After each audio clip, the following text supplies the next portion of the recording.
All right, guys, welcome back to the road to 17-inch arms. As of current, I've been fluctuating between 17 and a quarter to 17 and 1/3, depending upon the day. I've been eating 3,500 calories for a month now, every day consistently, so that's cool. And I've been hovering at the same weight, 183 on average. So like between all the fluctuations, 183 seems to be the spot that I'm hovering at. I'd like to say I'm probably like 16, 17% body fat at this current moment. And we're just gonna start slowly adding a surplus, and I'll probably let myself get up to, I'd say probably about 22% body fat in this bulk. I want to try to hit 200 this time, because the last bulk I did for about 18 to 20 months, almost 2 years, and I went from 153 to 197.6, and I know I got to like 21% body fat or so, and I didn't feel completely horrible about it. It did get a little bit strenuous once I hit that point in terms of just consistently eating food and the full feeling of my stomach. But I've had a break from it for a while, and I've slowly ramped myself up into 3,500 calories for the last month. And being consistently stable at this weight, I want to add some weight to my body so I can add some size, and then eventually chisel back the fat to reveal the true mass that I built, especially in my arms. The last 3 weeks, because I'm in week 3 of my new program. The last 3 weeks of my new program have been going pretty damn well. Like I said in the previous video, I went from like a modified push-pull legs, push-pull, to a upper bro day, leg day, upper bro day, and then repeat and repeat.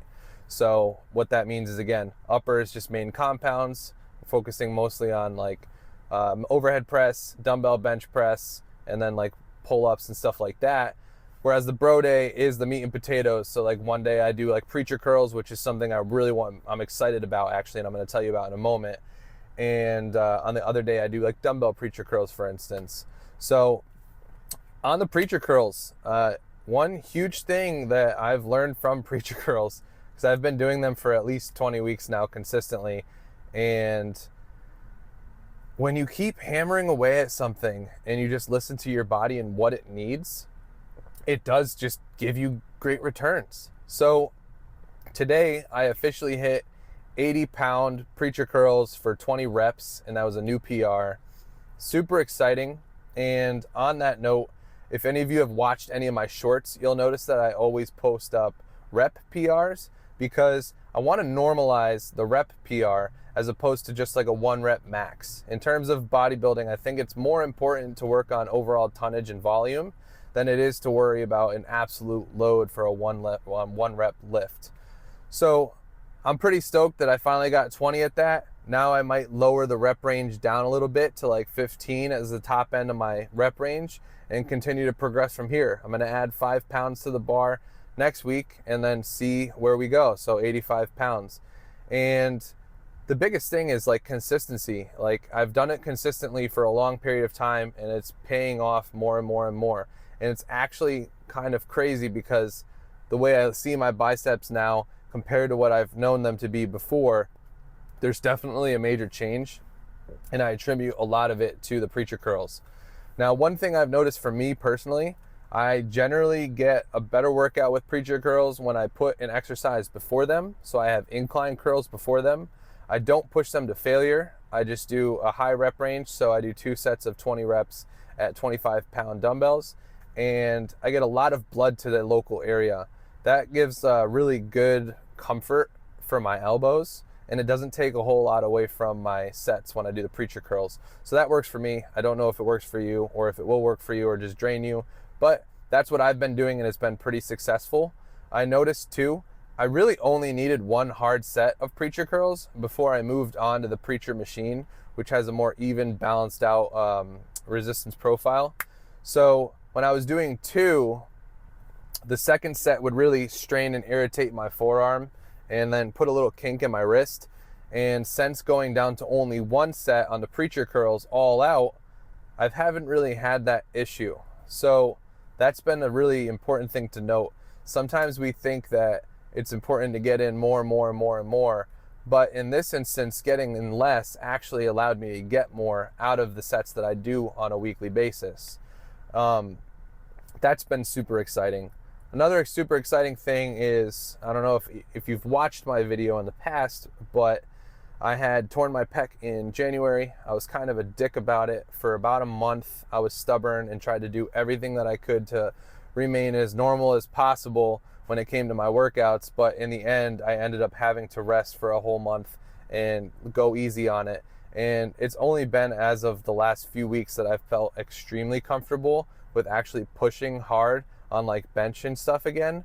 And so I did have a little instance where barbell benching flared up the injury a little bit too much. So I've been just sticking with dumbbell bench, and I'm finally touching 75s again. I got 75 for 11 on the flat dumbbells, which felt great. I want to get back to the point where I'm doing the 80s for 12 and more, but I will get there in due time. It's just a game of patience, and just like the preacher curls, consistency above all else. Because if you try to rush the process, which I've tried to do many of times before, you just get injured and pushed right back. So it's just not worth it. Now, in terms of the bulk, it's going to be interesting, is the way I want to put it, because I'm trying to do the most gradual bulk I could possibly do. Like I said, I spent the last month at 3,500 calories, and I've learned that that is my new maintenance. My old maintenance when I was a little bit lighter was more like 3,000, but that's cool because that means that I have more muscle on my frame, and I'm happy about that overall, other than the extra 500 I have to eat. But I'm going up to 3,750. I'll stay there for about a month or so, and I'll see if my weight starts to climb up probably after 2 months, because I don't want to go up too crazy quick. I want to do this bulk as long and as drawn out as I did the last one, and I want to just milk out all the gains that I can from it throughout the process of it. It's important though, what I've noticed this time around is to be very conscientious of the kinds of foods you're having. Because the last bulk I did, I was more of like a traditional IIFYM, if it fits your macros kind of guy. Sun chips fit the macros, fuck it, I'll have it. Oh, I can have a whole bag of popcorn and that fits, fuck it, I'll have it. I was doing a lot of shit like that. And did I get away with it? Yeah. Did I gain strength? Yeah. But I always felt like shit. I always felt bloated and gassy. And honestly, I'm starting to really prioritize eating like solidly clean, healthy foods in abundance more than I was before. Because it's not like I was just dirty bulking before, but I was a lot more forgiving, I'll say, the last time I bulked. And this time, I'm going to be trying to do it the cleanest that I've ever done it before, with some exceptions. Like I had one day where I had 580 calories left. So I said, you know what? I'm going to go to Wendy's and get just a burger. And I did that. Everything was fine. But if you did that all the time, probably wouldn't be the best thing for you. And I know from experience that you feel like total shit. So that's the status on the bulk. I took posing pictures, which I'm actually new to posing. So it'll be interesting to see how those posing pictures correspond against new updated ones as I gain some weight. Like probably when I get to like 190, I'll do another set of them and I'll put them like side by side to see what the difference is. Obviously I'll have a little bit more fullness to my stomach and stuff, but the hope is to see a pretty substantial difference in like the arms, shoulders, and chest and stuff like that. But that's just a general update as to kind of where everything is.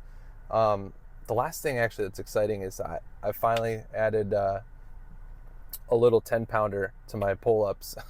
Sounds silly, but when I injured the pec, it was an irritant to hang from the bar for a while. Then it was a comfort.